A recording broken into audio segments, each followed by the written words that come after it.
वक्फ संशोधन बिल के खिलाफ आज दिल्ली के जंतर मंतर पर मुसलमानों ने एक बड़ा प्रोटेस्ट किया, जिसमें हजारों की संख्या में लोग आज पहुंचे थे। रमजान का पाक महीना चल रहा है और ऐसे समय में जब जेपीसी का गठन किया गया, लेकिन जेपीसी की तमाम मांगों को दरकिनार करते हुए इस बिल को पास कराने की बात की जा रही है। नरेंद्र मोदी सरकार के खिलाफ मुसलमानों का एक बड़ा प्रोटेस्ट दिल्ली के जंतर मंतर पर किया गया, जिसमें हजारों की संख्या में लोग रमजान के इस पाक महीने में पहुंचे थे, जिसमें राजनीतिक पार्टियों के तमाम नेता और फिर धार्मिक जो नेता हैं, जो धर्म गुरु हैं, वो भी आपको एक स्टेज पर दिखाई दे देंगे। यानी कि राजनीतिक पार्टियों के नेता और धार्मिक गुरु दोनों एक साथ मिलकर इस बिल का विरोध किया है और कहा कि किसी भी सूरत में हम इस बिल को सदन से पास नहीं होने देंगे। प्रधानमंत्री नरेंद्र मोदी को चाहिए कि अगर वो सबका साथ, सबका विकास और सबके विश्वास की बात करते हैं, तो फिर जो लोग विरोध कर रहे हैं उनसे बातचीत करनी चाहिए, क्योंकि जिसके लिए बिल लाया जा रहा है उनकी बात ही नहीं सुनी जा रही है। जेपीसी में जो मांगे रखी गई थी, सबको दरकिनार करते हुए इस बिल को अपने एजेंडे के तहत पास कराने की कोशिश की जा रही है। और क्या कुछ हुआ दिल्ली के जंतर मंतर पर, आइए देखते हैं पूरी रिपोर्ट। महसूस ही होता है दौरे तबाही है, शीशे की अदालत में पत्थर की गवाही है। दुनिया में कहीं इसकी तफसील नहीं मिलती, कातिल ही मुंसिफ है, कातिल ही सिपाही है। आज ये मुल्क के हालात बने और जिस तरह से कानून ला करके संविधान की धज्जियां उड़ाने की कोशिश देश के अंदर करने का काम किया जा रहा है, मैं उस लड़ाई के अंदर अपनी छोटी सी हिस्सेदारी अपनी पार्टी के और हमारे देश के मजबूत नेता राहुल गांधी के सिपाही के तौर पर आपके बीच में करने के लिए आया हूं। और हम लोग संसद से लेकर के सड़क तक इस लड़ाई को लड़ने का काम करेंगे। चूंकि हमें पार्लियामेंट जाना है, मुझे भी और जावेद साहब को भी, हमारा दोनों का इत्तेफाक से 0 ओवर लगा, 12 बजे स्टार्ट हो जाएगा। तो मैं आप सब लोगों से सिर्फ इतनी गुजारिश करना चाहता हूं कि जहां खून की जरूरत होगी वहां खून देंगे, और जहां आपको लड़ने की जरूरत होगी हम आपको पहली सफ के अंदर नजर आने का काम करेंगे। आप तमाम लोगों का बहुत बहुत शुक्रिया, क्योंकि इस लड़ाई को हमने जेपीसी में बहुत मजबूती के साथ लड़ने का काम किया है और इंशाअल्लाह सुम्मा इंशाअल्लाह अल्लाह की जात से उम्मीद है कि इनके काले मंसूबे किसी भी सूरत में कामयाब नहीं हो पाएंगे। शिरोमणि गुरुद्वारा प्रबंधक कमेटी SPGC, वहाँ पे आप बोलिएगा मुसलमान डाल ले, मुसलमान डाल सकते हैं आप, मानेगा? तो फिर इसमें इस वक्फ बोर्ड में क्यों नॉन मुस्लिम्स जाएगा? I don't understand this. Her point में मुसलमान जो हमारे देश के 200 करोड़ से भी ज्यादा आबादी है, इंडोनेशिया से सबसे ज्यादा मुसलमान इंडोनेशिया के बाद भारत में है। और बातों में ये मुस्लिम्स को डिसएनफ्रेंचाइज करना, मुस्लिम्स को ये फीलिंग देना कि ये आपका देश नहीं है, पाकिस्तान चले जाओ, बांग्लादेश चले जाओ। क्यों पाकिस्तान जाएंगे भाई? क्यों बांग्लादेश जाएंगे? 5 बार मिट्टी में, यहाँ पे इस मिट्टी में हम रहेंगे, कहीं नहीं जाएंगे। उनको जाना है वो जाए, हम कहीं नहीं जाएंगे। और वो चाहते ही है कि मुस्लिम्स को इतना डिसएनफ्रेंचाइज करे, इतना एक घर करे, इतना गेटोआइज करे कि एक इलाके में सब मुस्लिम्स है, कहीं मुस्लिम्स को घर के टेनेंसी ना मिले। एक इलाका every right thinking country is to stand up. ये जर्मनी में ऐसे ही शुरू हुआ था। जब रोमनीज के लिए आए थे तो बोले मैं रोमनी नहीं हूँ, मैं चुप हूँ। जब पोल्स के लिए आए थे तो मैं पोलिश नहीं हूँ, मैं चुप हूँ। जब चेक के लिए आए थे तो मैं चेक हूँ, तो मैं चुप हूँ। कल आपके लिए आएंगे, कल मेरे लिए आएंगे, फिर क्या होगा? ये तो लोगों को समझना चाहिए ना। This Waqf bill is an extremely dangerous bill. ये bill in its present form ये बुलडोज करके ला तो सकते हैं, पर लाने के बाद जब ये पार्लियामेंट में आएगा, हम सब सारे पार्टीज इसका बहुत सख्त विरोध करेंगे। ये कहा जा रहा है वक्फ बिल और वक्फ के उत्थान के लिए, तरक्की के लिए बिल है ये। तो मैं अर्ज करूँगा, मैंने पहले दिन कह दिया था, ये वक्फ बिल नहीं है बल्कि सांप का बिल है। ये वक्फ बिल नहीं है, सांप का बिल है। इसके अंदर जहर भरा हुआ है। ये सिर्फ और सिर्फ मुसलमानों को नुकसान पहुंचाने के लिए बिल बनाया गया है और सिर्फ तबाही और बर्बादी के लिए बिल बनाया गया है और कट्टरवादियों को खुश करने के लिए बिल बनाया गया है। आप याद रखें, इनकी बड़ी गलतफहमी है, ये समझते हैं नफरत के जरिए से इलेक्शन जीतेंगे। हिंदुस्तान मोहब्बत की जमीन है, मोहब्बत की जमीन है। यहाँ अगर नफरत का बीज बोओगे तो बीज सड़ जाएगा। वो यहाँ मोहब्बत की खेती फलती है। लिहाजा आप मोहब्बत का पैगाम दीजिए, नफरत का पैगाम न दीजिए। और जल्दी से 2 जुमले कहा गया, अभी कहा गया कि साहब वो गरीबों की मदद होगी, गरीबों की मदद होगी। तो मैंने कहा कि 1000 टन सोना मंदिरों के अंदर रखा हुआ है, 1000 टन सोना। अगर गरीबों से मोहब्बत है तो ये दम सोना जो है ये गरीबों में बांट दो, सारे हिंदुस्तान के गरीब धनवान हो जाएंगे। सिर्फ हमारे वक्त से मोहब्बत है तुम्हें। अरे मंदिरों में देखो हजारों टन सोना, वहां चोरी हो रहा है, 400 किलो सोना चोरी हो गया। तुम्हें चोरी मंजूर है, गरीबों को देना मंजूर नहीं है। बस आखिरी जुमला करना चाहता हूँ। ये कहा गया ये फायदा होगा, इसमें एक्ट नहीं है, एक्ट में कि गवर्नमेंट के पास जितनी भी जमीनें वक्फी हैं वो गवर्नमेंट की हो जाएंगी। इसका मतलब है कि चोर को चोरी का माल मिल जाएगा। ये कौन सा कानून है कि वो चुरा भी रहे हो वो कह रहे चोरी के माल ही हमारा हो जाएगा? इससे बड़ा नुकसान और क्या हो सकता है? आप अपना धरना जारी रखिए, आप अपना आंदोलन जारी रखिए। और सही कोशिश हमारा काम है, फतह देना अल्लाह का काम है। इंशाअल्लाह हमें फतह मिलेगी, कामयाबी मिलेगी। दुश्मन शिकस्त खाएगा इंशाअल्लाह। मोहम्मद पहले इस देश के सनातन को मानने वाले के करोड़ों लोगों को बधाई। उन्होंने होली में नफरत को खत्म कर मोहब्बत को जिंदा कर, और इनकी साजिश बेनकाब हो गई। ये मैं दिल की गहराइयों से कह रहा हूं। इसीलिए मोदी जी से एक आग्रह, मैं ज्यादा नहीं कहूँगा। अभी लोग कह रहे थे कि ये राजनीतिक प्रोटेस्ट है। मैंने कहा मंडल का भी प्रोटेस्ट था, कमंडल का भी प्रोटेस्ट था, बीना आंदोलन था, जाट आंदोलन था, गुजरात आंदोलन था, गुजर आंदोलन थे, आरक्षण आंदोलन हुए। सभी तरह के विचार और आज़ादी से जीने के लोगों के लिए जब हमारे ही देश में संविधान से ऊपर कोई व्यक्ति और कोई शासन हो जाए तो मरता क्या नहीं करता। हमारे पास मरने का जज्बा है। मैंने बार बार कहा है कि जहाँ रोशनी है वहाँ अंधकार नहीं है, और जहाँ अंधकार है वहाँ रोशनी नहीं है। जहाँ डर है वहाँ इस्लाम नहीं है, जहाँ इस्लाम है वहाँ डर नहीं है। मैं बहुत बात नहीं कहूँगा क्योंकि फिर कोई कुछ हो बोल देगा मेरे बारे में, बोलेगा हम मुसलमान की भाषा अच्छी बात करते हैं और सच्चाई के साथ बोलते हैं, भीतर कुछ भी नहीं रहता। मुद्दों पर चाहे एसटी एससी का सवाल हो, मैं हमेशा कहता हूं मोदी जी को मुसलमान से नफरत नहीं है। अरब में जाके वो सिर झुकाते हैं, महबूबा साहब से वो मोहब्बत करते हैं, गल्फ कंट्री से वो भीख मांगते हैं और बांग्लादेश से माफी मांगते हैं, और हिंदुस्तान के मुसलमान से इतना मोहब्बत करते हैं कि वो अपनी सियासत को जिंदा रखते हैं। वो कुछ नहीं बिगाड़ सकते किसी का, या पप्पू यादव या कोई। एक चींटी भी एक छोटा सी जाति है, उसको भी कोई कुछ नहीं कर सकता।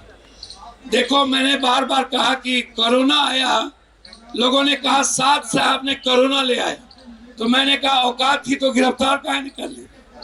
आज तक क्यों गिरफ्तार नहीं हुई?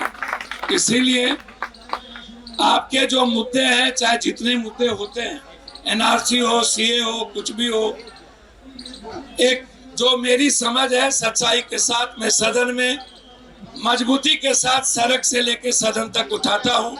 आप बेफिक्र रहें, मेरी हैसियत जितनी है आपके अधिकार और आपकी खुशियों के लिए पप्पू यादव पहला शख्स होगा जो कुर्बानी देने के लिए तैयार होगा, उसमें कमी नहीं होगी। इन्हीं शब्दों के साथ पुनः रमजान की ढेर सारी शुभकामनाएं। पूरे हिंदुस्तान से आए हुए मुस्लिम भाइयों, मैं आज यहाँ पर आपको ये जताने आया हूँ कि इस लड़ाई में आप अकेले नहीं हैं, हम आपका पूरा पूरा साथ देंगे।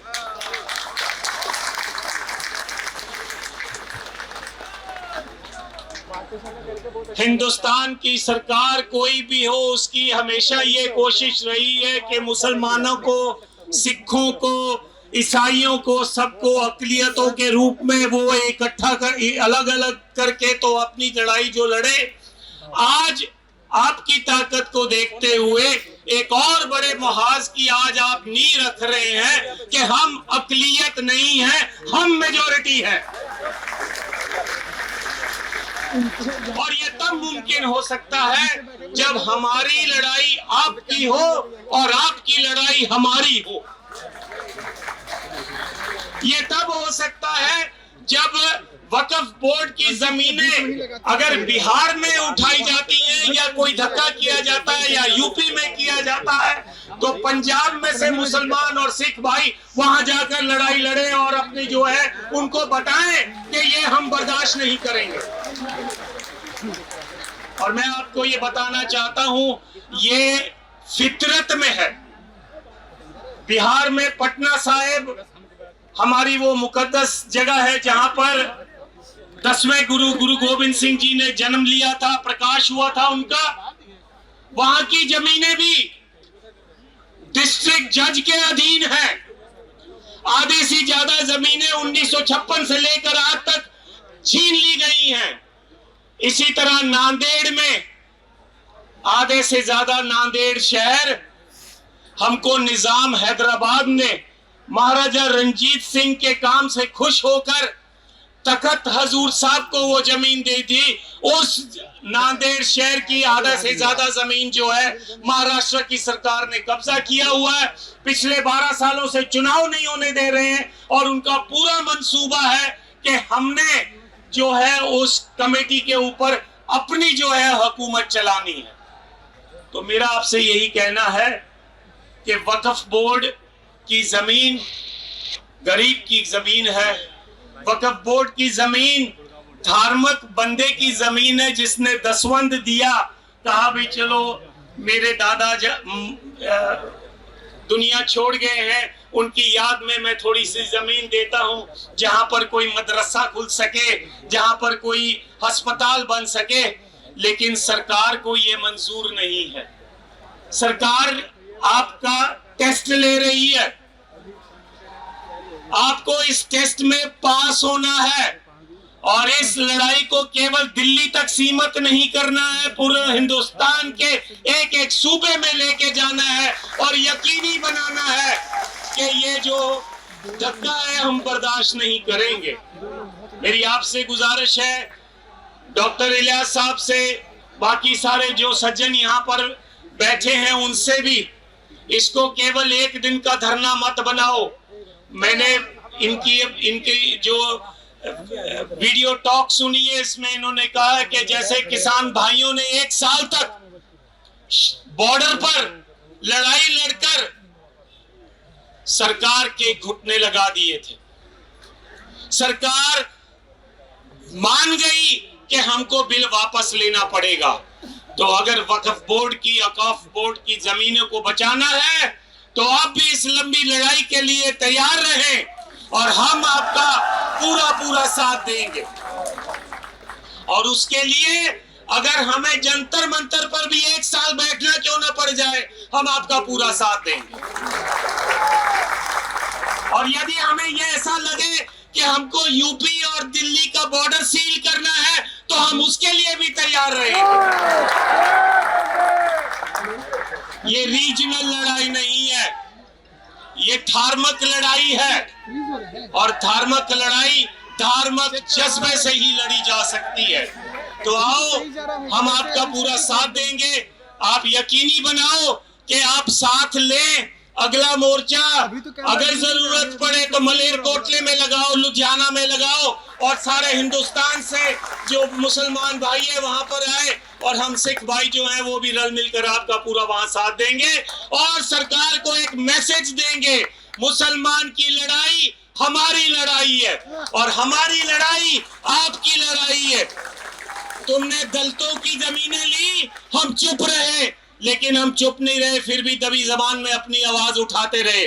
तुमने ट्राइबल्स की भी जमीनें छीन ली हैं। तुमने बंबई के आसपास, बंबई से लेकर पुणे तक जितनी भी जमीनें हैं ट्राइबल्स की वो भी छीन ली हैं। लेकिन अब वक्त आ गया है, इनफ इज इनफ, अब बर्दाश्त नहीं होता। अब हम सब रल मिलकर हम ये यकीनी बनाएंगे कि अपनी जमीनें बचाएंगे। एक बार फिर पूरे जोश के साथ जैसे सब आप इकट्ठे हो बोलिए आप मेरे साथ, वक्फ बिल वापस लो, वक्फ बिल वापस लो, वक्फ बिल वापस लो। मुस्लिम सिख दलित ट्राइबल एकता जिंदाबाद, मुस्लिम सिख ईसाई दलित ट्राइबल बहुजन समाज एकता जिंदाबाद। इस आस के साथ कि हम इस लड़ाई को जरूर जीतेंगे। हमारा एक कौमी इस्तेहाद है ये कौम की तरफ से, जिस कौम में हर मजहब के लोग जिसमें मुब्तला हैं, उस कौम की तरफ से एक आवाज़ उठी है। और आवाज़ अगर उन लोगों के दिल तक पहुंच जाए जो यकीनन ये कहते हैं कि हम हिंदुस्तान के आईन और हिंदुस्तान के कॉन्स्टिट्यूशन की बात करते हैं, तो हिंदुस्तान की कॉन्स्टिट्यूशन की जो बात करता है वो ये समझ जाए कि हिंदुस्तान का एक नज़रिया है, हिंदुस्तान का एक तसव्वुर है, हिंदुस्तान का एक ख्वाब है कि यहाँ पर मुख्तलिफ रंग के फूल एक साथ इकट्ठे होकर एक गुलदस्ता बनाएंगे और वो फख्र से हम कहेंगे कि वो हमारा हिंदुस्तान है। और उसमें खुशबू हर किस्म की खुशबू होगी। ये हमारी खुशकिस्मती है कि हमारी कौम ने हिंदुस्तान के मुसलमानों ने पीढ़ी दर पीढ़ी हिंदुस्तान की बढ़ोतरी के लिए, हिंदुस्तान की मकबूलियत के लिए कितना काम किया है और कितनी अपनी खिदमत पेश की हैं, इसको कोई नज़रअंदाज नहीं कर सकता।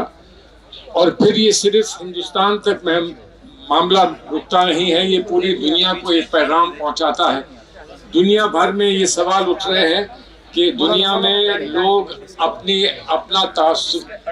अपना तवज्जुह कैसे पेश करें, अपनी बात कैसे कहें। हिंदुस्तान एक ऐसा नमूना था, एक खूबसूरत नमूना था जिसको दुनिया मानती थी और जिसको दुनिया समझती थी कि हम इनके रास्ते पर चले, इनके नक्शे कदम पर चले तो हमको भी यकीनन कामयाबी मिलेगी। आज उस पर एक सवालिया निशान लगाया जा रहा है। सवालिया निशान इस बात पर नहीं है कि हमारा एक इदारा है, उस इदारे पे दखल अंदाजी करने की कोशिश है, बल्कि यहाँ पर जो हमारी पहचान है, जो हमारी तहजीबी पहचान है, उस पर एक सवालिया निशान है। जो हमारा ईमान है उस पर एक सवालिया निशान लगाया जा रहा है। ये समझते नहीं है कि वक्त का कितना करीबी ताल्लुक हमारी तहजीब से है, हमारे ईमान से है। और ये सवाल एक बड़े पैमाने पे सवाल उत्तराखंड में उठा है, जो यूसीसी का मामला आया है वहाँ पर ये सवाल उठा है। हमें कहीं किसी से ये गुरेज नहीं कि वो अपनी जिंदगी कैसे जीना चाहते हैं। हमारा सिर्फ एक कुछ कहना है तो ये कहना है कि हमको हमारी जिंदगी अपने उसूलों पर जीने दीजिए, अपने ईमान पर जीने दीजिए। और हम चाहेंगे कि आप अपने ईमान पर जिए। किसी किस्म का कोई टकराव की कोई कहीं पर गुंजाइश नहीं है। और इसी स्पिरिट के साथ बहुत कुछ हुआ है। कहा जाता है कि हमने बड़ी तफसील से लोगों से बात करी, गुफ्तगू की, सबको कंसल्ट किया। उसका एक ही जवाब है कि आपने कंसल्ट किया, आपने हमको सुना कि नहीं सुना, लेकिन आपने हमें समझा नहीं। और आज समझाने के लिए हम आवाम के बीच में आकर उसी बात को फिर आपके सामने दोहरा रहे हैं कि आपने हमारे जज्बात को समझा नहीं, हमारे ख्वाब आप समझे नहीं, हमारे ईमान को आप समझे नहीं। इसको समझने की कोशिश कीजिए, इसमें आपका कोई नुकसान नहीं। हाँ, ये सवाल उठता है कभी कभी ये सवाल उठता है कि हम अपने निज़ाम में बेहतरी कैसे करेंगे। हम अपने निज़ाम में अगर कहीं पर कोई कमी है, कहीं पे कोई गुंजाइश है जो हम उसको बेहतर कर सके, तो वो हमारा फैसला है, हमारी आवाम फैसला करेगी, हम लोग आपस में बैठ के फैसला करेंगे। अगर कोई तनकीद करता है तो वो समझ जाए कि उससे पहले अपनी कमी और अपने से शिकायत हम खुद कर लेंगे, दूसरे को हम उसकी गुंजाइश नहीं देंगे कि वो हमारी शिकायत करे। तो आप हजरात से मेरी गुजारिश ये है कि जिस स्पिरिट में आपने और जिस हिम्मत के साथ आपने इसका सामना करने का इरादा किया है, आप यकीनन आपके साथ हम लोग सब हैं। इसका सामना सड़कों पे जो कर रहे हैं, आप यहाँ से पैगाम पहुँचा रहे हैं, वो अपनी जगह है, लेकिन कानून के इदारों में इसका सामना कैसे होगा उस पर भी हमको बैठकर बहुत सूझबूझ के साथ कदम उठाने पड़ेंगे। और यकीनन हम अपने इस मुल्क में जब हम संविधान में और कॉन्स्टिट्यूशन में यकीन रखते हैं तो मुझे पूरा भरोसा इस बात का है कि कॉन्स्टिट्यूशन हमारा साथ देगा, ईमान का हम साथ देंगे, कॉन्स्टिट्यूशन हमारा साथ देगा। इस अहद के साथ हम आगे बढ़ें और यकीनन आप यहाँ आए हैं, मैं आपको सबको मुबारकबाद देता हूँ। सारे ही आपके यहाँ दीनी आलिम आपके मौजूद हैं, आपके सारे रहनुमा यहाँ मौजूद हैं, वो जो इशारा करेंगे, जो रास्ता दिखाएंगे, उस रास्ते पर यकीनन हम लोग सब चलेंगे। आज के इस मौके पर मैं अपने नेता आदरणीय अखिलेश यादव जी और अपनी पार्टी समाजवादी पार्टी की ओर से आप सभी को यकीन और विश्वास दिलाने आया हूं कि समाजवादी पार्टी आखिरी सांस तक इस बिल के खिलाफत में लड़ेगी। ये आपको यकीन और भरोसा और विश्वास दिलाना चाहता हूं।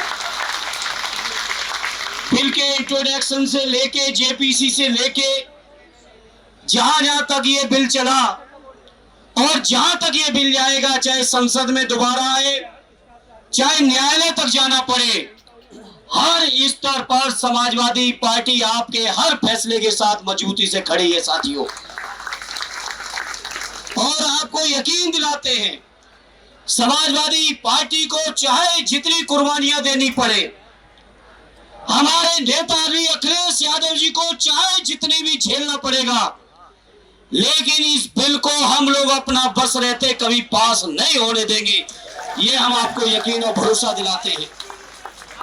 आप सबकी दुआओं से और आप सबकी मेहनत से समाजवादी पार्टी आज इस हैसियत में है, आपकी कृपा से, आपकी दुआओं से, कि संसद को चैन से नहीं चलने देगी। अगर संसद में जबरदस्ती बिल आएगा तो ये सरकार की नीयत से आप सब वाकिफ हो। ये सरकार किसी भी तरह से जो हमारे मुसलमान भाइयों के, हमारे बुजुर्गों ने जो जमीनें वक्फ किए हैं, चाहे इबादत गाहों के लिए किए हो, चाहे शिक्षण संस्थानों के लिए किए हो, चाहे कब्रिस्तानों के लिए की हो, चाहे समाज के और तमाम जरूरतों के लिए की हो, उनकी जो नीयत थी वक्फ करने की जमीन की, उस नीयत के खिलाफ जाके सरकार जमीन कब्जा करना चाहती है। सरकार को पता है कि रेल और रक्षा के बाद अगर सबसे ज्यादा कहीं जमीनें हैं तो हमारे वक्फ बोर्डों के पास है। ये बीजेपी के लोग जो देश के अंदर नफरत फैला रहे हैं, देश के अंदर लोगों को चैन से नहीं रहने देना चाहते हैं, देश के अंदर हमारे मुसलमान भाइयों के हर स्तर पर हमला कर रहे हैं, चाहे उनके शिक्षण संस्थान हो, चाहे उनका रोजगार हो, व्यापार हो। अब तो हद हो गई जब उनके द्वारा वक्फ की हुई जमीनों पर भी इनकी नीयत है। तो मैं आदरणीय अखिलेश यादव जी की ओर से, समाजवादियों की ओर से आप सबको यकीन दिलाता हूं, हर स्तर का संघर्ष करेंगे, इस बिल को वापस करा के छोड़ेंगे। ये मैं आप सभी को यकीन और विश्वास दिलाना चाहता हूं। मैं आज के इस मौके पर मैं सलूट करता हूं देश की आवाम को। हमारे उत्तर प्रदेश की जो सरकार थी, देश की जो सरकार थी, इसकी नीयत नहीं थी कि होली और जुमे के दिन कहीं अमन चैन रह पाए। लेकिन मैं सलाम करता हूं देश की आवाम को कि लोगों ने जो भाईचारा, जो मोहब्बत, जो आपस में एकता प्यार दिखाया है, उससे सरकार की नीयत को पूरी तरह से धता बताते हुए ये साबित कर दिया। जिस तरह से हमारे बुजुर्गों ने देश को आजाद कराने में, देश के लिए गर्दन कटाने में कहीं कमी नहीं रखी, उसी तरह से हमारी आज की देश में अमन और चैन रखने में अपने हर स्तर की कुर्बानी देके भी प्यार और मोहब्बत को बढ़ाने का काम कर रही है। इसलिए आज इस मौके पर चूंकि बहुत सारे लोग आए हैं, हम ज्यादा समय नहीं लेंगे। इस मौके पर मुस्लिम पर्सनल लॉ बोर्ड के आरिफ खालिद साहब से लेके मौलाना उस्मानी साहब से लेके सभी सम्मानित पदाधिकारियों का मैं शुक्रगुजार हूं कि उन्होंने मुझे मौका दिया अपनी बात को रखने का, और इतने आवाम के बीच देश की मीडिया के सामने एक बार फिर आदरणीय अखिलेश यादव जी की ओर से आपको यकीन दिलाते हुए, चाहे जितनी कुर्बानी देनी पड़ेगी, चाहे जितना संघर्ष करना पड़ेगा, चाहे जितनी लड़ाई लड़नी पड़ेगी, लेकिन उसको लड़ते हुए हम अपने मुसलमान भाइयों की वक्फ की जमीनों को सरकार के हवाले नहीं होने देंगे। ये आपको यकीन, विश्वास और भरोसा दिलाते हुए एक बार फिर सबका शुक्रिया अदा करते हुए अपनी बात को विराम देता हूं। जब ये बिल 2024 में लोकसभा में पेश किया गया था, कांग्रेस पार्टी के जनरल सेक्रेटरी ऑर्गेनाइजेशन जनाब के.सी. वेणुगोपाल साहब ने पहले उठ के इस पूरे बिल के खिलाफ खड़े हुए, कैसा ये अनकॉन्स्टिट्यूशनल है, कैसा ये मुसलमानों के खिलाफ है, माइनॉरिटीज के खिलाफ है करके उन्होंने अपनी बात रखी थी, जिसके बाद जेपीसी को इसको भेजा गया था। जेपीसी में तमाम अपोजिशन पार्टीज के मेंबर अपने तरफ से जो कोशिश हो सकती थी, जितना लड़ सकते थे उन्होंने लड़ा। लड़ने के बाद थोड़ा बहुत डिल्यूशन इन्होंने किया, लेकिन अभी भी हम लोग को हमारा ये मानना है कि ये बिल अनकॉन्स्टिट्यूशनल है, ये बिल माइनॉरिटीज के खिलाफ है, ये बिल देश भर में दंगे फसाद पैदा करने वाली बिल है, ये बिल मुसलमानों को उनके हुकूक से महरूम रखने की बिल है, ये बिल मुसलमानों के मस्जिदें, दरगाहें, कब्रिस्तान, ईदगाह और तमाम वो इदारे हैं जो वक्फ से जुड़े हुए हैं, उनको छीनने का एक काम करने वाली बिल है। हम कांग्रेस पार्टी ये मानती है कि नरेंद्र मोदी की सरकार हमारे कॉन्स्टिट्यूशन के ऊपर लगातार अटैक कर रही है, कॉन्स्टिट्यूशन को बदलने का दावा कर रही थी। अगर 2024 के इलेक्शन में अगर इनको 400 से ज्यादा सीट आते तो ये संविधान बदलने का काम करती, क्योंकि ये संविधान बदल नहीं सकती, क्योंकि हिंदुस्तान का कैरेक्टर ऐसा है, सोशल फैब्रिक ऐसा है, यहाँ पे उतने सीट इनको मिल नहीं सकते। इसीलिए ये चुन चुन के उन तमाम प्रोविजंस को जो अलग अलग मजहब के लोगों को बराबरी का हक देता है, वो तमाम प्रोविजंस को खत्म करने का काम कर रही है। पहले सीएए एनआरसी लाए, उसके बाद अपने फ्रिंज एलिमेंट्स के through places of worship act के खिलाफ इन्होंने मुहिम छेड़ी, और उसके बाद ये वक्फ अमेंडमेंट बिल लेके इन्होंने आया है। ये चाहते हैं कि जो बराबरी का हक जो दिया गया है वो बराबरी का हक खत्म हो जाए। ये चाहते हैं कि मेजोरिटेरियन रूल रहे, मेजोरिटेरियन सोसाइटी रहे, मेजोरिटेरियन कॉन्स्टिट्यूशन रहे। इसीलिए इस तरीके के बिल्स लेके आ रहे हैं। हम कांग्रेस पार्टी की तरफ से खासकर मल्लिकार्जुन खड़गे साहब का और राहुल गांधी साहब का मैसेज है कि जब भी ये बिल पार्लियामेंट में दोबारा लाए जाएगी, पूरे तरीके से पूरे बिल के खिलाफ कांग्रेस पार्टी पूरे इंडिया अलायंस के पार्टीज के साथ में खड़े होकर इसका पुरजोर खिलाफ करेगी, इसके विरोध खड़े रहेगी।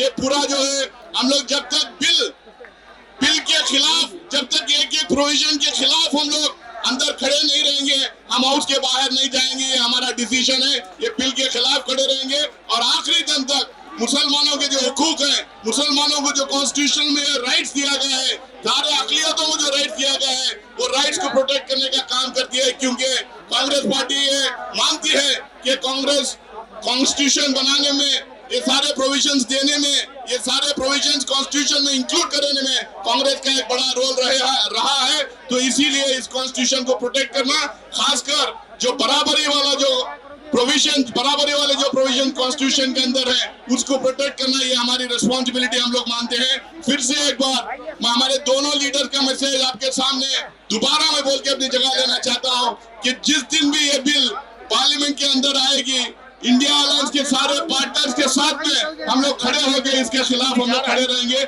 आखिरी दम तक लड़ते रहेंगे। हमें केवल इतना कहना है कि अयोध्या की महान जनता ने पूरे देश को संदेश दिया है कि इस देश में सांप्रदायिकता नहीं चलेगी, इस देश में आपसदारी और भाईचारा चलेगा। और मुझे जम्मू फैजाबाद जो अयोध्या की सीट है, जिस पर भारतीय जनता पार्टी को बड़ा घमंड था, सारे घमंड को तोड़ दिया है। लेकिन आज अफसोस के साथ कहना पड़ रहा है कि मोदी जी की जो सरकार है इस देश में अमन चैन को तोड़ना चाहती है, संविधान को तोड़ना चाहती है। संविधान के प्रीएम्बल में लिखा है बाबा साहब भीमराव अम्बेडकर ने, जो संविधान की आत्मा है। और अभी होली का त्योहार में जिस तरह से पाबंदी लगाई गई थी नमाज पढ़ने का, ये असंवैधानिक था, संविधान के खिलाफ था, संविधान की आत्मा के खिलाफ था। इसी तरह से बिल जो लाया गया है, हमारे नेता माननीय अखिलेश यादव जी ने अयोध्या में जो जमीनें ली जा रही थी उन जमीनों के बारे में स्पष्ट निर्देश दिया है, वही मंशा आज ये कर रहे हैं। दुनिया की कोई ताकत इस बिल को पास नहीं होने देगी। हमारी पार्टी, हमारे नेता माननीय अखिलेश यादव का, हम लोगों का स्टैंड क्लियर है। किसी भी कीमत पर इस बिल को पास नहीं होने देंगे, चाहे जितनी कुर्बानी करना पड़े। आप हजरात ने मुझे देश के सामने अपनी बात रखने का समय दिया, आपके प्रति बहुत आभारी है। फिर इस विचार के साथ कि दुनिया की कोई ताकत इस बिल को पास नहीं होने देगी, हम लोग हर कुर्बानी देने के लिए माननीय अखिलेश यादव जी के नेतृत्व में काम करेंगे।